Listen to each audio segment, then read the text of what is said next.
ऐसराज education point में आप सभी का स्वागत है। नमस्कार साथियों, आज इस वीडियो के माध्यम से हम लोग इतिहास के कुछ महत्वपूर्ण प्रश्न के बारे में जानकारी प्राप्त करेंगे जो पीजीटी, जेट एवं सभी प्रतियोगिता परीक्षाओं के लिए बहुत महत्वपूर्ण है। इस वीडियो में इतिहास के वे सभी प्रश्न को समाहित किया गया है जो परीक्षा की दृष्टि से बहुत ही महत्वपूर्ण है। तो हम लोग आज इतिहास के महत्वपूर्ण प्रश्न के बारे में जानकारी प्राप्त करेंगे। स्वतंत्र बंगाल की स्थापना किसने किया था तथा अपनी राजधानी ढाका से मुर्शिदाबाद किया था? तो वो मुर्शिद कुली खां थे, जिसका कार्यकाल 1717 से 1727 ईस्वी तक रहा था। बक्सर का युद्ध में कौन कौन शामिल थे? तो बक्सर का युद्ध में बंगाल का नवाब मीर कासिम, अवध का नवाब शुजाउद्दौला और दिल्ली का शासक शाह आलम द्वितीय, ये तीनों सम्मिलित थे। मुर्शिदाबाद से मुंगेर अपनी राजधानी किसने किया था? तो मुर्शिदाबाद से मुंगेर अपनी राजधानी मीर कासिम ने किया था। बक्सर का युद्ध 1764 ईस्वी में जो हुआ था, उस समय बंगाल का गवर्नर कौन था?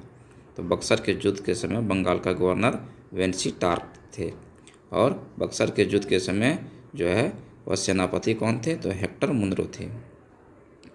बेदरा का युद्ध कब हुआ था? बेदरा का युद्ध 1759 ईस्वी में हुआ था। यह युद्ध डच एवं अंग्रेज के बीच हुआ था। कंपनी ने बंगाल और बिहार में अपना गवर्नर किसे नियुक्त किया था? तो कंपनी ने बंगाल में मोहम्मद रजा खां को और बिहार में सिताब राय को नियुक्त किया था। इलाहाबाद की संधि का क्या निर्णय हुआ था? इलाहाबाद की संधि जो 1765 में हुआ था, उस समय क्या निर्णय हुआ था? तो कंपनी को बंगाल, बिहार और उड़ीसा की दीवानी प्राप्त हुआ था और उड़ीसा की दीवानी के बदले कंपनी को 26 लाख रुपया देना था। वांडीवास युद्ध किसके किसके बीच हुआ था? वांडीवास का युद्ध 1760 ईस्वी में हुआ था और यह युद्ध फ्रांसीसी और अंग्रेजों के बीच हुआ था, जिसमें फ्रांसीसी की हार हुई थी। वांडीवास युद्ध 1760 में जो हुआ था, उस समय अंग्रेज सेनापति कौन था? तो वांडीवास युद्ध के समय अंग्रेज सेनापति आयरकुट थे। अमृतसर की संधि किसके बीच हुआ था? अमृतसर की संधि जो 1809 ईस्वी में हुआ था, यह संधि रंजीत सिंह और अंग्रेजों के बीच हुआ था। राजा रंजीत सिंह की राजधानी कहाँ था? तो राजा रंजीत सिंह की राजधानी लाहौर था। उसने अपनी राजधानी 1799 ईस्वी में बनाया था। आंग्ल मैसूर युद्ध, अब अंग्रेज मैसूर युद्ध के बारे में हम लोग जानेंगे। कुल 4 आंग्ल मैसूर युद्ध हुए थे। 2 युद्ध हैदर अली के कार्यकाल में लड़ा गया था और जो 2 युद्ध जो है टीपू सुल्तान के कार्यकाल में लड़ा गया था। प्रथम आंग्ल मैसूर युद्ध 1767 से 1769 ईस्वी तक चला और इस युद्ध का अंत मद्रास संधि के साथ हुआ था। द्वितीय युद्ध 1780 से लेकर 1784 ईस्वी तक चला था और इस युद्ध का अंत जो है मंगलोर संधि के साथ हुआ था। तृतीय युद्ध 1790 से लेकर 1792 ईस्वी तक चला था और इस युद्ध का अंत जो है श्रीरंगपट्टनम संधि के साथ हुआ था। और चतुर्थ युद्ध जो है 1799 ईस्वी में हुआ था, जिसमें टीपू सुल्तान की वीरगति प्राप्त हुआ था। किस शासक ने विदेशों में आधुनिक पद्धति से दूतावास स्थापित किया था? तो वह टीपू सुल्तान थे। किस गवर्नर ने राजकीय कोषागार को मुर्शिदाबाद से कोलकाता स्थानांतरित किया था? तो वह वारेन हेस्टिंग थे, जिन्होंने अपना राजकीय कोषागार को मुर्शिदाबाद से उठा के कोलकाता ले गया था। एशियाटिक सोसाइटी ऑफ बंगाल की स्थापना किसने किया था? तो एशियाटिक सोसाइटी बंगाल की जो स्थापना है, तो एशियाटिक सोसाइटी ऑफ बंगाल की स्थापना विलियम जोन्स ने किया था और इसकी स्थापना इन्होंने 1784 ईस्वी में किया था। किस गवर्नर पर महाभियोग का मुकदमा चला गया था? तो वारेन हेस्टिंग ऐसे गवर्नर हैं जिन पर महाभियोग का मुकदमा चला गया था और यह मुकदमा जो है बर्क द्वारा चलाया गया था। भारतीय सिविल सेवा का प्रारंभ किसने किया था? तो भारतीय सिविल सेवा का प्रारंभ कॉर्नवालिस ने किया था। किस गवर्नर की कब्र जो है भारत में है? तो कॉर्नवालिस की कब्र जो है भारत में है। कहाँ है? तो गाजीपुर, उत्तर प्रदेश में है। अस्थाई बंदोबस्त का जनक भी जो है लॉर्ड कॉर्नवालिस को ही कहा जाता है। सहायक संधि स्वीकार करने वाला पहला राज्य कौन सा था? तो सहायक संधि स्वीकार करने वाला पहला राज्य हैदराबाद था और सहायक संधि स्वीकार करने वाला पहला मराठा पेशवा कौन था? तो वह बाजीराव द्वितीय था।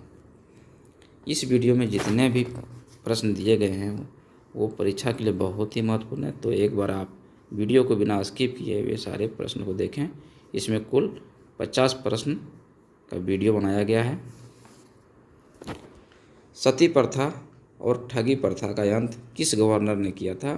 तो सती प्रथा और ठगी प्रथा का अंत जो है लॉर्ड विलियम बेंटिंक ने किया था। सती प्रथा का जो है अंत है 1829 ईस्वी में किया था और ठगी प्रथा का अंत जो है 1830 ईस्वी में किया था। ठगी प्रथा का अंत करने के लिए विलियम बेंटिंक ने किसे नियुक्त किया था? तो ठगी प्रथा का अंत करने के लिए विलियम बेंटिंक ने कैप्टन सलीमैन को नियुक्त किया था। भारत में प्रथम जनगणना किस गवर्नर के समय हुआ था? तो प्रथम जनगणना लॉर्ड मेयो के समय हुआ था। कब हुआ था? तो 1872 ईस्वी में। भारत में प्रथम नियमित जनगणना किस गवर्नर के समय हुआ था? तो लॉर्ड रिपन के समय में हुआ था। और कब? 1881 ईस्वी में नियमित जनगणना भारत में शुरू हुआ था। वर्नाकुलर प्रेस एक्ट 1878 ईस्वी में किस गवर्नर के समय पारित हुआ था? तो यह लॉर्ड लिटन के समय पारित हुआ था। प्रथम फैक्ट्री अधिनियम किस गवर्नर के समय हुआ था? तो प्रथम फैक्ट्री अधिनियम लॉर्ड रिपन के समय हुआ था। और कब? 1881 ईस्वी में। भारतीय स्थानीय शासन का जनक किसे कहा जाता है? तो भारतीय स्थानीय शासन का जनक लॉर्ड रिपन को कहा जाता है। किस गवर्नर जनरल की हत्या उसके कार्यकाल में की गई थी? तो लॉर्ड मेयो ऐसे गवर्नर थे जिनकी हत्या उसके कार्यकाल के दौरान ही की गई थी। टेनेंसी एक्ट, काश्तकारी एक्ट जो है किस गवर्नर के समय लागू हुआ था? तो यह लॉर्ड हेस्टिंग के समय हुआ था। और कब? 1822 ईस्वी में।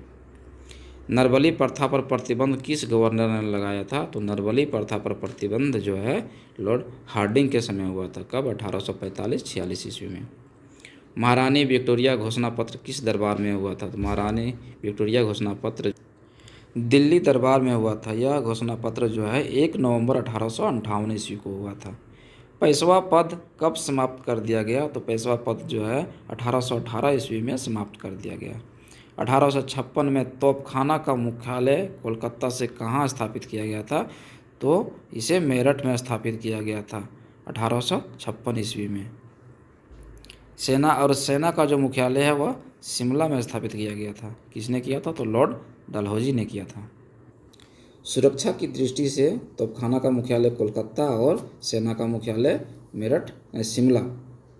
तोपखाना का जो है मुख्यालय वह मेरठ में स्थापित किया और सेना का जो मुख्यालय है वह शिमला में स्थापित किया। किस गवर्नर ने शिमला को ग्रीष्मकालीन राजधानी बनाया था? तो डलहौजी ने शिमला को ग्रीष्मकालीन राजधानी बनाया था। किस गवर्नर ने कोलकाता, मद्रास और बम्बई में विश्वविद्यालय स्थापित किया गया था? तो डलहौजी ने कोलकाता, मद्रास और बम्बई 3 जगह विश्वविद्यालय स्थापित किया। किस गवर्नर के समय मुंबई, कोलकाता और मद्रास में एक एक उच्च न्यायालय स्थापित किया गया? तो लॉर्ड कैनिंग के समय जो है मुंबई, कोलकाता और मद्रास में उच्च न्यायालय स्थापित किया था। और यह जो है उच्च न्यायालय इंडियन हाई कोर्ट एक्ट 1861 के अनुसार 1862 में स्थापित किया था। कैनिंग के कुछ कार्य भी हैं। अब हम लोग कैनिंग के कुछ महत्वपूर्ण कार्य के बारे में जानेंगे। पहला उनका जो कार्य था वह केग का सृजन अर्थात नियंत्रक महालेखा परीक्षक का सृजन किया था। मुगल सम्राट का पद जो है समाप्त कर दिया गया था और व्यक्तिगत सिद्धांत की समाप्ति कर दिया गया था जिसको लॉर्ड डलहौजी ने चालू किया था। प्रथम कारखाना अधिनियम किस गवर्नर के समय हुआ था? तो प्रथम कारखाना अधिनियम लॉर्ड रिपन के समय 1881 ईस्वी में हुआ था। शिक्षा पर सैडलर आयोग का गठन कब हुआ था? तो 1917 ईस्वी में हुआ था।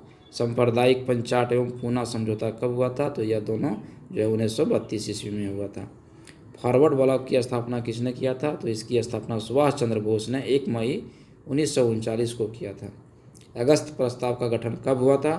तो अगस्त प्रस्ताव का गठन जो है 8 अगस्त 1940 को हुआ था। क्रिप्स मिशन का गठन कब हुआ था? तो 1942 ईस्वी को हुआ था।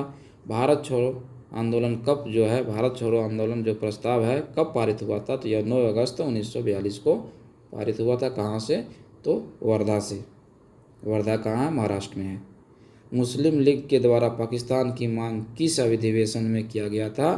तो मुस्लिम लीग के द्वारा पाकिस्तान की मांग लाहौर अधिवेशन 1940 में किया गया था। अस्थाई बंदोबस्त में भूमि का लगान क्या था? तो 10/11 था और ज़मींदार के साथ जो है 19% था। रैयतवाड़ी व्यवस्था को किसने लागू किया था?